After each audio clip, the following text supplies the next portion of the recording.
ये बीजेपी क्या कर रही है? जो भी अल्पसंख्यक समाज के लोग अपने हाथ और खून पसीने की कमाई से अपनी जिंदगी गुजारते, उनकी कारोबार को, उनके बिजनेस को खत्म कर दिया जा रहा है। मगर कोई आवाज उठाने वाला ही नहीं, कोई लड़ने वाला ही नहीं।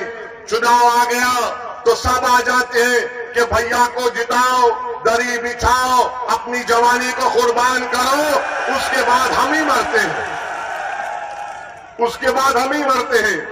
तो मेरे अजीज दोस्तों और बुजुर्गों,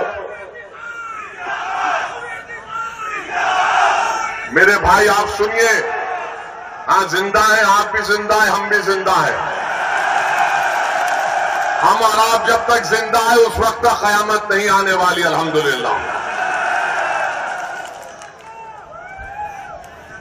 अब तीसरी जो अहम बात हम आपको बताना चाहते हैं, यहां पर आप जानते हैं कि मजलिस पार्टी जब लड़ रही है तो मुझे बताया गया कि हस्बे आदत, हस्बे रिवायत हमारे जो सियासी मुखालिफिन है वो बोलना शुरू कर दिए, भाजपा का फायदा हो जाएगा, भाजपा का फायदा हो जाएगा।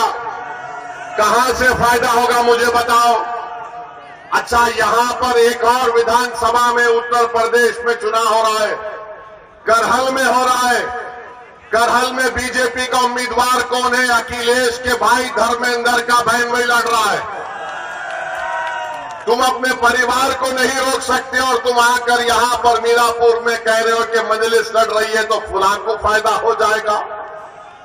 अरे तुम्हारे भाई का बहन भी लड़ रहा है, यानी तुम्हारे परिवार हर पार्टी में बैठकर मलाई और गुलाब जामुन खा लेंगे और हमको वोट न दे कोई?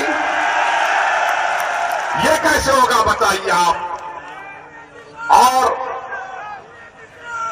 अहम बात मैं आपको याद दिला रहा हूं, 2012 सितंबर, ये मुजफ्फरनगर जिले में आता है। अखिलेश यादव मुख्यमंत्री थे, मुजफ्फरनगर का फसाद हुआ। आजादी के बाद सबसे ज्यादा अल्पसंख्यक समाज के मुसलमान अगर बेघर हुए 50,000, इसी अखिलेश यादव जब मुख्यमंत्री थे बेघर हुए थे। जो खेतों में रह रहे थे, पर्दों के टेंट में रह रहे थे, और यही अखिलेश यादव मुख्यमंत्री थे जब 50,000 लोग बेघर हो गए थे। किसी के माओ की इज्जत लूट ली गई, किसी के बहनों को कत्ल कर दिया गया। आप कैंपों में जिंदगी गुजार रहे थे और अखिलेश यादव सैफई में उत्सव मना रहे थे, मुंबई से एक्टरों को बुलाकर नाच गाना करवा रहे थे। यही अखिलेश यादव थे जिन्होंने बुलडोजर चलाया था उन रिलीफ कैंपों के ऊपर। तो मेरी आपसे गुजारिश है कि याद रखिए, यही समाजवादी पार्टी की हुकूमत थी, यही मुजफ्फरनगर का इलाका था जहां पर यह हुआ था। और जब मुजफ्फरनगर का कांड हुआ, कौन उन कैंपों में जाकर फिरकर उन गरीबों की मदद करने के लिए आया था? मैं 3 दिन इस कैंपों में रहा, जाकर देखता रहा। उस जमाने में मैं आया और हमारे एक दोस्त शाहनवाज साहब थे, मरहूम जफरयाब जिलानी साहब के साथी थे। मेरे अजीज दोस्तों और बुजुर्गों, ये बात आप अपने जहन नशीन कर लीजिए। 20 तारीख के दिन अपने एक वोट का इस्तेमाल करिए और फिर इस विधान यहां पर ककरोली गांव में हम पुलिस से भी गुजारिश करेंगे, आप देखते ही हमको चालान मार देते हैं। हमको मालूम आप बहुत हमसे मोहब्बत करते हैं, मगर इतनी ज्यादा भी मोहब्बत मत करिए जो हमारी जेब खत्म हो जाए।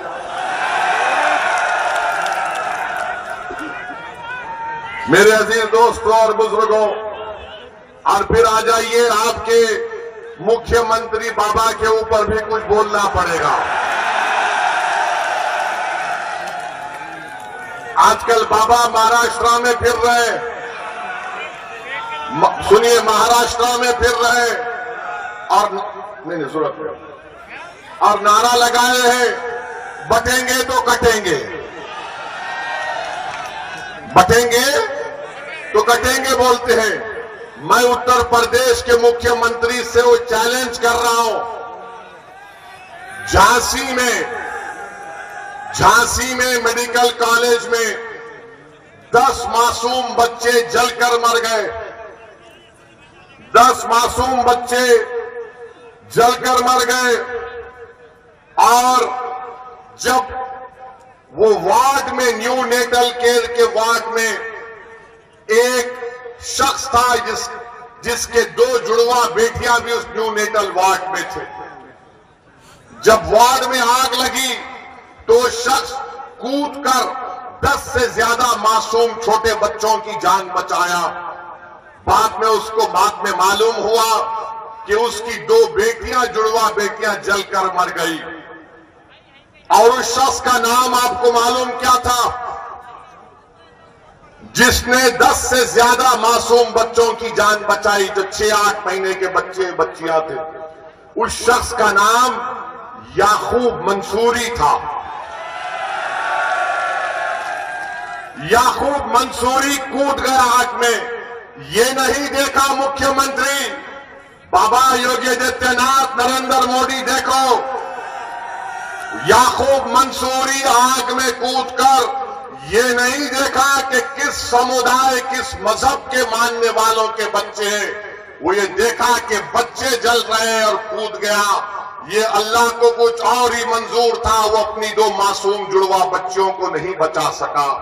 मैं योगी आदित्यनाथ को चैलेंज कर रहा हूं, क्या तुम याकूब मंसूरी को बुलाकर उसके सामने बोल सकोगे बटोगे तो कटोगे? बोलोगे आदित्यनाथ, क्या तुम बोल सकोगे कि बटोगे कटोगे? याकूब मंसूरी को बोलो। क्या देश के प्रधानमंत्री याकूब मंसूरी को बुलाकर बोलेंगे एक है तो सेफ है? किसके लिए नारे लगाए जा रहे हैं? किसके खिलाफ जहर फैलाया जा रहा है बीजेपी की तरफ से? ये सब के सब भाजपा के लोग एक समुदाय के खिलाफ नफरत पैदा करने का काम कर रहे हैं।